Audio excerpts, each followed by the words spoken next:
যেই নবীর মেরাজ হয়েছে আর কোন নবীর হয় নাই। এই মেরাজ করতে যে কত কাণ্ড, কত প্ল্যান প্রোগ্রাম, আল্লাহর টাইমের স্পিডকে আল্লাহ থামিয়ে দিলেন।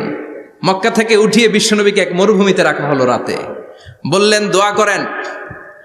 দোয়া করে বিশ্বনবী বললেন, ভাই জিবরাইল, এটা কোন জায়গা, কোথায় দোয়া করব?